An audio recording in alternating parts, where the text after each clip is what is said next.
All right. Welcome to the Rise Up podcast. I'm your host, Jonah Mitchell. And on this show, I do my best to help simplify everything that goes into the weight loss process so that your life doesn't have to revolve around your weight. Makes it easier for you to show up for you. And you get to really, understand that this process isn't as difficult as we have often made it. And really, a lot of times we kind of get in our own way. It's just due to a lack of understanding, a lack of awareness. I try to shed a lot of light on those things so it can be more applicable to where you're at in your day to day. And if you like or if you're a long term listener or a brand new listener, I appreciate the absolute hell out of you. And I love being able to meet you wherever you're at. And I hope I am able to help you even in a small way. I try to keep these episodes once a week. If you learn something new, if I help change your perspective, or if you like my rants and my my my rabbit hole thoughts, I would greatly appreciate if you shared this episode with one person, because it's my entire goal to just help you and as many people as I possibly can. So without further ado, and also if you like this kind of stuff or you want to see some more of my short form content, all those notes are in the show notes. Free resources in the Transformation Facebook group. Also, that's down there as well.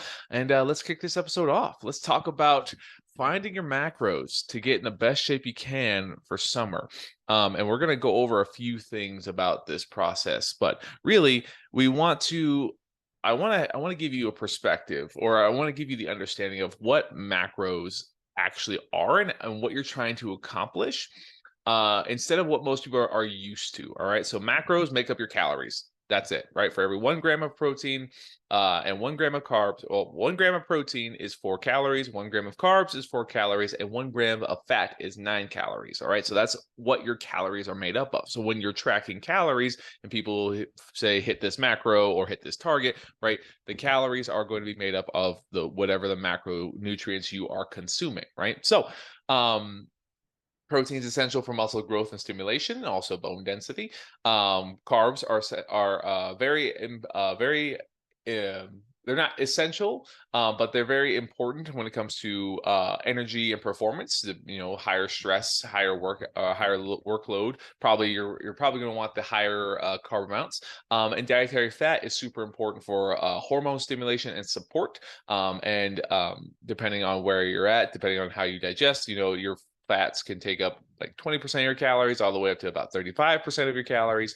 And when we're trying to find the macro prescription that works for you, we're going to make this process a lot simpler. All right. We're going to get right into the meat of these things. And really, I want you to not overstress yourself out, like what a lot of macro calculators can do for a lot of people, which is stress us out when it's like, okay, I want to lose 1 or 2 pounds a week. It says this is the number you have to hit, these are the macros you have to hit, have fun. And then it starts yelling at you if you have a high trans fat food or a high sugar food, high sodium food.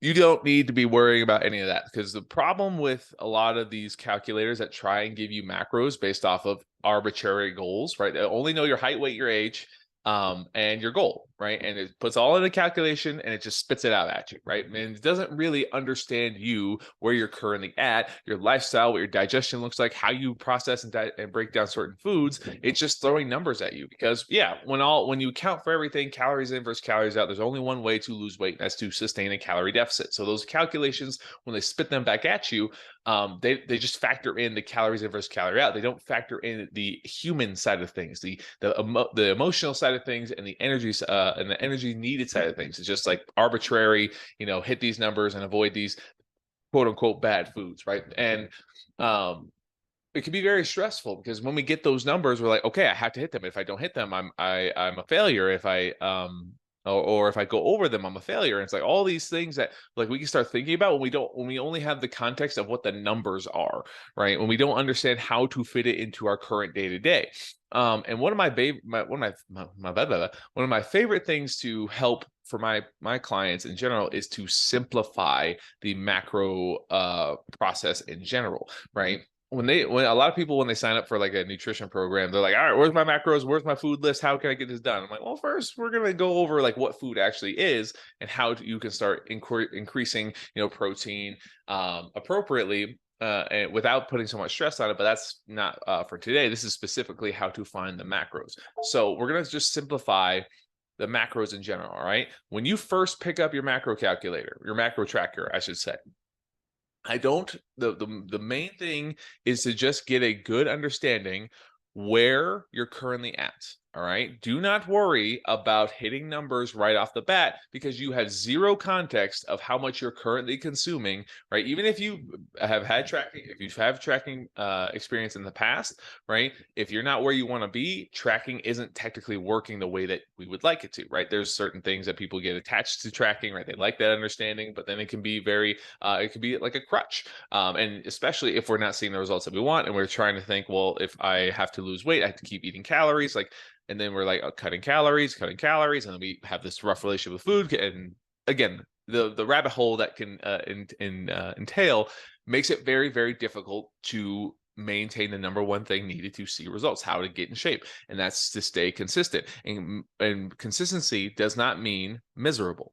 Consistency means finding the effective dosage that's going to allow you to feel better for the long run. And the more better you can feel, the more consistent you'll stay. And the more consistent you'll stay, the more like the stronger or the higher the likelihood of you getting the results that you want, right? So if that is the case, right, when we're just focusing on just worry about where we're currently at, because there's a lot of things that get in the way of people when they're trying to find that ideal macro prescription. They're not aware of the possible discrepancies that go into play where we're tracking inaccurately. We're not aware of certain calories that are sneaking their way into our diet, and it makes it very difficult to stick with the numbers, right? We may be tracking and hitting the numbers, but if we're not seeing the results that we expect, right, then there may be then we get very in our heads. We start questioning everything, and we don't see where the actual gaps are because we're too worried about trying to hit numbers with very little context. So in the beginning, we're just trying to understand where we're currently at,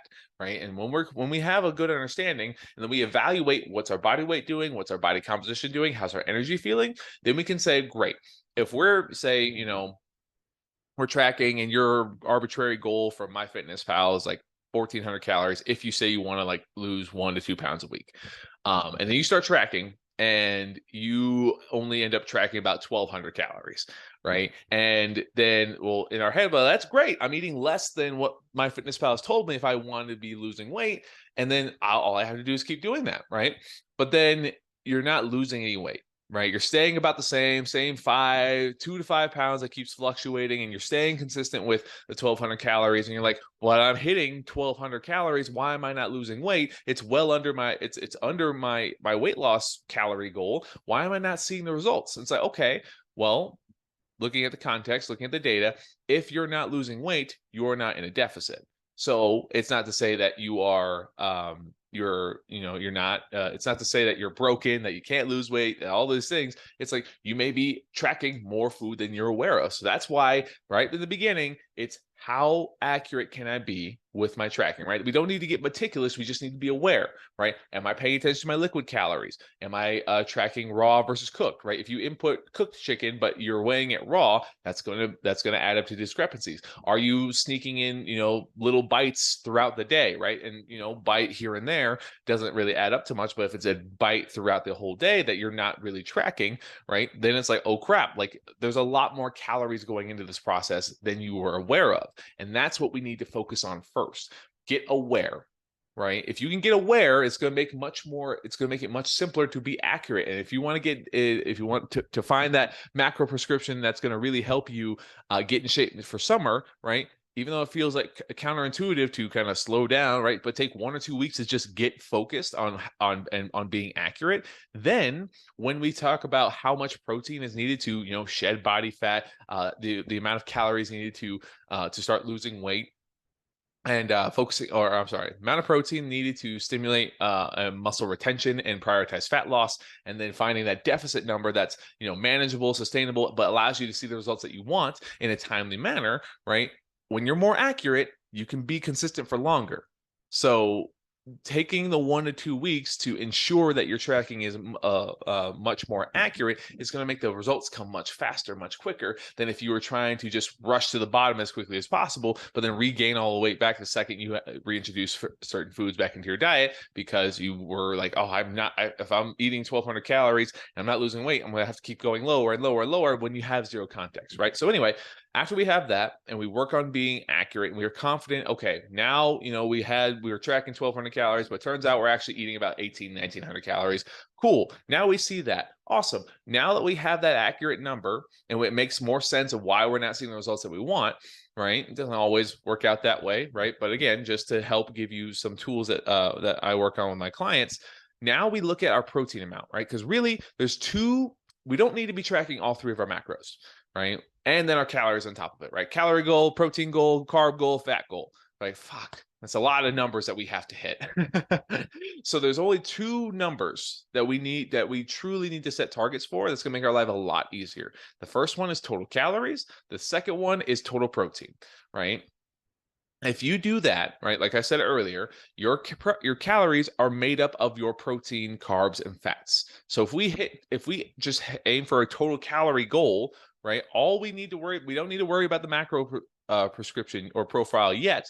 All we need to worry about is, can we get to a goal consistently, right? So 1,900 calories what we track, right? Before we start cutting, it's like, well, okay, if we do that consistently and that's where we're at, great. What is our protein number at that level, right? Because when protein and calories are accounted for, carbs and fats don't really matter, like on like the level of we need to hit them to a T, right? Sometimes you're going to have higher fats, sometimes you have higher carbs, and they're going to fluctuate. But if you can be consistent with protein and calories, that's where you're going to see the biggest bang for your buck, and you're going to make it easier to be consistent because you don't have to hit you don't have to have four numbers. All you have to hit are two, right? So when we have that 1,900 calories that we're tracking consistently, right? We look at our protein and say, you're a 180-pound person and you want to lose about 30 pounds.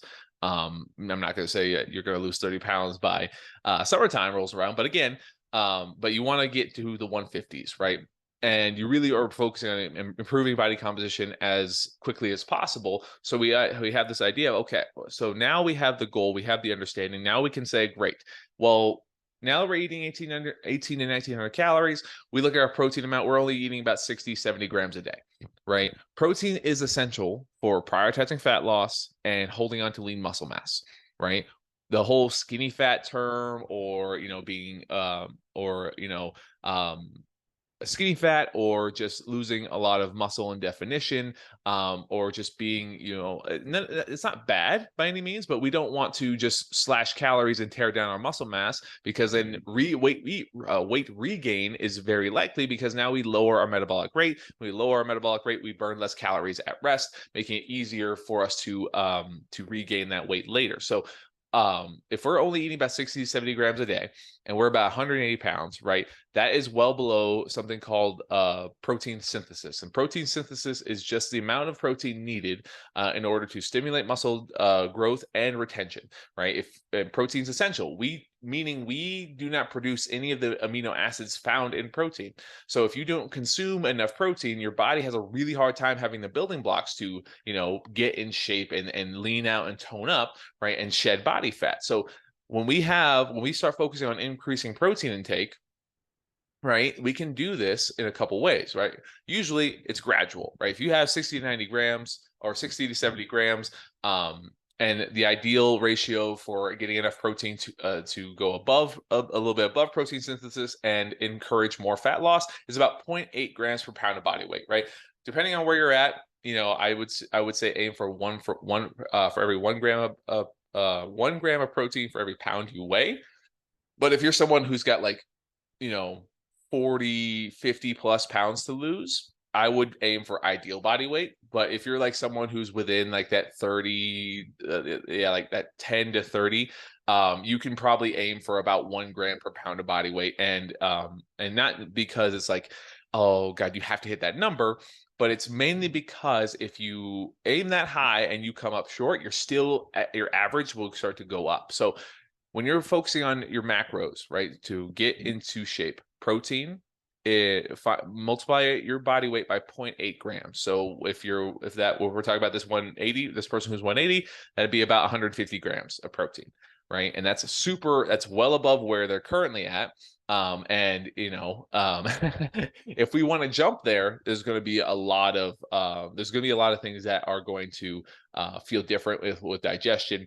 But once your body gets used to that consumption, like if we had time, I would say gradually work up to that. But just start by saying, multiply your body weight by 0.8. Again, put that in perspective of if you are you have 40 to 50 plus pounds to lose, I would just go for your ideal body weight in protein.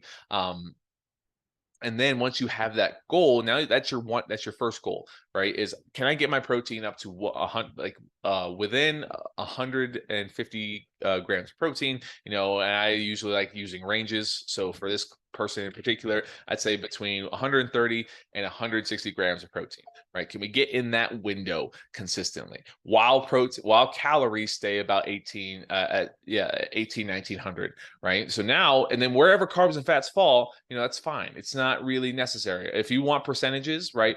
Because it's going to vary, but like 20 to 35% of your calories could be coming from dietary fats, and then 20 to 40% of your calories could come from carbohydrates. But it really doesn't matter if calories are accounted for and you're hitting your protein window, your protein targets. Those don't really matter. But if you want those numbers to help you out, that's the general range, right? But I would play it by feel, because as you go, again, the protein number is the most important, right? And then you can understand where you like your carbs and fats to fall, and if they're somewhere in those windows, which are generally ideal, right? So for this person, again, I'm not looking at the calculator, but maybe their numbers are like fat grams are like 35, and then protein grams are like 180 to like 220, right?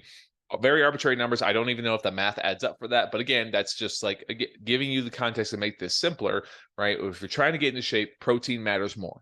If you get that number, and if your carbs and fats are in that general range, you're in a good place.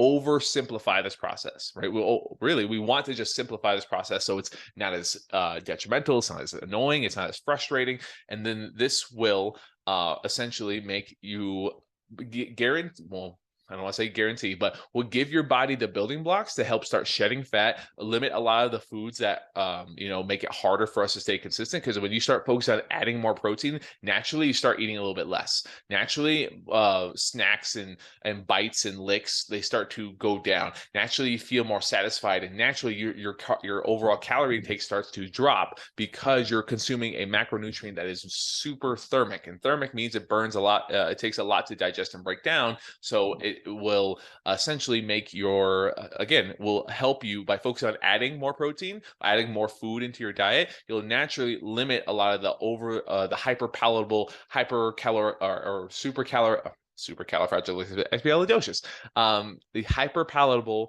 calorie dense snacks that make it very difficult to maintain consistency, right? Again, those foods aren't bad, but if we are low in protein and we have all these snacks that are very easy to overconsume, that's what makes it difficult for us to see the results in the long run. But if we focus on adding, right, getting that protein amount, and again, so if you're taking notes, 0.8 grams per pound of body weight, multiply your weight by that.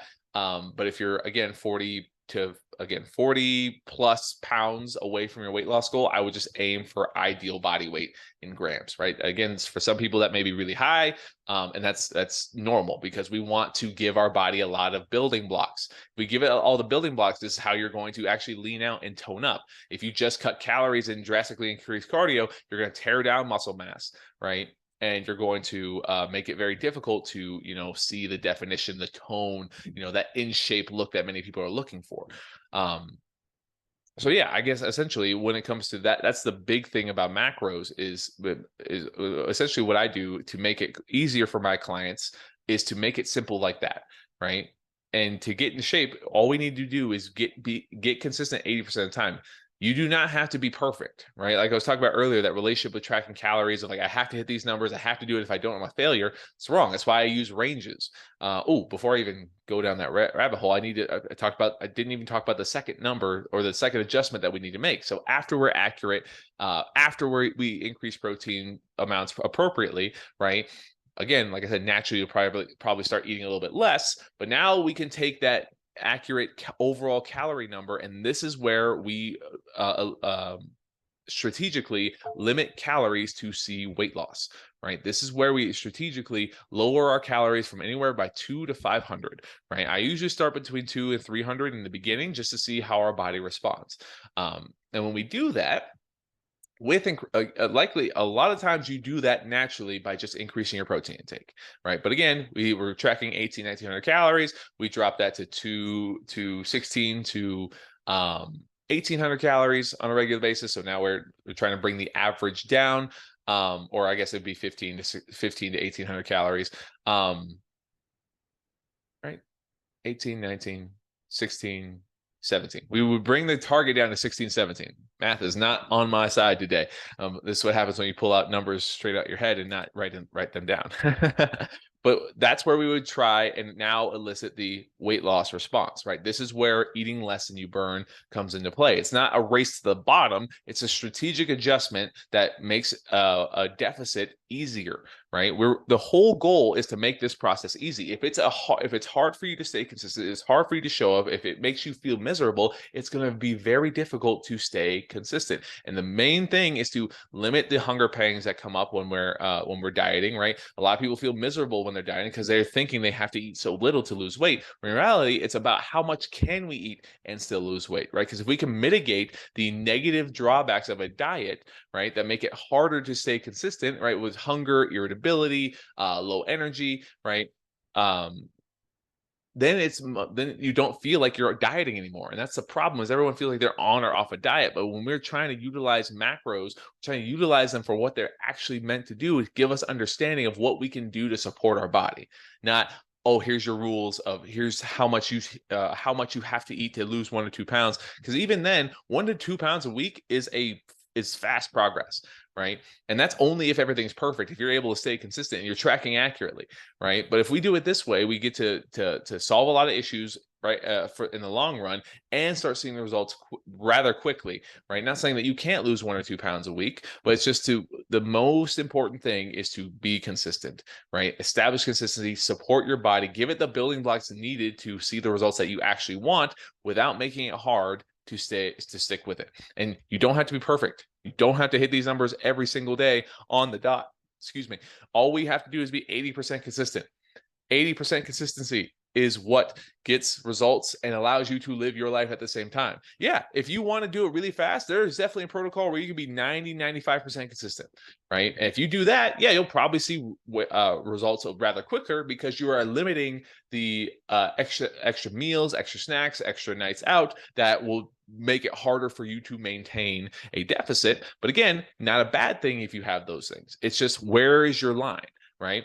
Well, if we're trying to do this in time to get in shape for summer, probably want to go the 90-95% route, right? But again, knowing that you have some wiggle room. This is like probably 1 or 2 meals a week, probably actually 1 meal a week, where it's like where it's considered off protocol. It's not a bad meal, it's not a cheat meal, right? We don't cheat on our diet because we associate bad things with cheating. It's like, no, I want to have a date night, and that's going to be my meal. The rest of the time I'm going to be super accurate and do my best, right?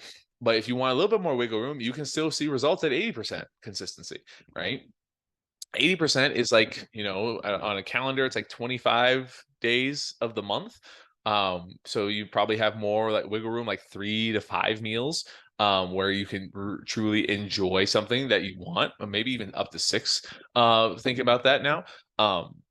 But again, it's what's the line you want to draw? What are you willing to stick with, and what's going to not make it miserable for you to stay consistent, right? Macros are important, right? Now that you kind of understand how to simplify this and really focus on just a couple things, and then adjust your calorie window, which you'll probably naturally do when you increase protein. Now you just got to pick what's the rate you want to see the progress, but realistically, how effective can you be at being consistent? right? That's the big thing here. Consistency trumps all, right? If you could have shitty reasons to want to be losing weight, right? You can feel similar to me, where you can feel super insignificant and feel like if you're worthless if you don't look a certain way, and you can be super consistent with that. But then when you get to your goal, i.e. me, when I was at my goal, 8% body fat, I felt even worse because now I had something to lose. And if I messed up, I would feel like shit. But again, I was consistent. I was consistent probably 95% of the time. And it was very hard for me to even consider eating out. It was hard for me to enjoy my wedding because of those things, right? But I was consistent, so I saw the results, right? But it was for shitty reasons. But it still trumped everything else, right? A lot of people go down that route where they're consistent for reasons that aren't actually going to help them in the long run. They're insecure reasons. They're reasons that we're trying to solve an immediate discomfort, but bring other problems up later down the line, and we don't want to do that, right? So when we're trying to do this, it's a lot of conversations. I mean, a lot of my episodes are about having conversations with yourself so that you can understand what you're actually realistically able to do, what you're willing to do, and how that's going to fit into your life, instead of what we just automatically react to do based off what we think we know, right? When we often think we know a lot more than we do, and that's okay, right? We've seen progress, we've seen success in the past that we make our assumptions off of.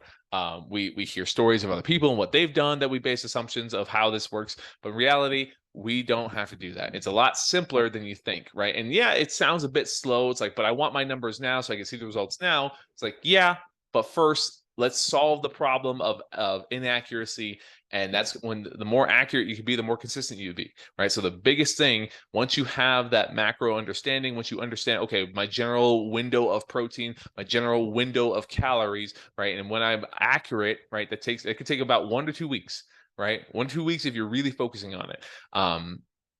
But like I said, you can immediately just jump into this and start seeing results. I'm not saying that, but I'm also trying to kind of feed you the long term, because I don't want you to have to keep doing this like after summer. Like you go and do this and then you gain all the way back, and you keep going on this on and off cycle. It's like, well, like enjoy yourself for the summer, get in shape, look good, take lots of photos, right? But then after that, after you have that celebration, like come back, go back to your routine, go back to your nutrition that you learned how to be consistent with, that you learned how to be accurate with, and allowed you to see those results without making it so difficult, right? And I'm not going over training.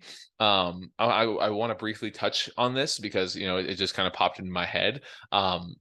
Strength training is going to give you a very, very loud signal that's going to help with fat loss primarily, right? Because you're stimulating muscle more frequently, you're telling your body muscle is important, right? Working out at like 2 to 4 times a week, finding a good strength program is going to be super beneficial when we're trying to tone up, right? Get in shape.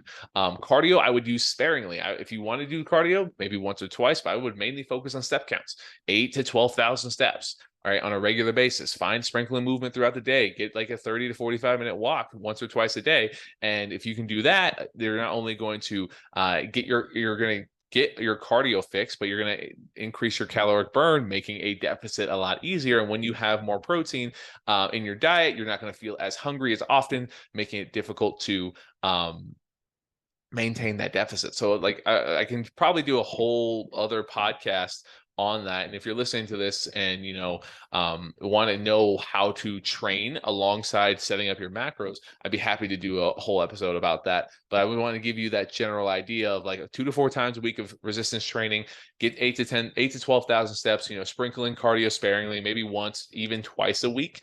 But the main thing is establishing consistency. Like consistency trumps all, right? Consistency trumps all. But as you can put these pieces together, right, you'll probably find a routine that really works for you, and that's going to allow you not only to see the results through the summer and get in shape for summer, but also sustain them even afterwards. And so it's not so hard. It's not always like summer time to get ripped again. It's like, no, I can just maintain my results and feel good while I'm doing that. So, but then there's cycles of I'm going down a rabbit hole. I can't go down that today. Even though I would love to, I do not have that much time. So yeah, I think I covered all my notes. Where's my sticky note? Yep, that's all I wanted to go over. And I hope it made sense. I hope you learned something. And I wanted to keep this simple. It's supposed to be simple, right? Like all my clients think I'm crazy when I tell them that I want this to be easy for them, because if they can show up consistently in an easy way, it's going to make being consistent the number one thing that needed to see results so much easier. So, yeah, I hope you learned something. If you did, I would appreciate it if you shared it with one person. If you share this on social media and tag me, I love being able to connect with you. But yeah, that is all. I hope you have a wonderful rest of your day, and I will see you on the next one.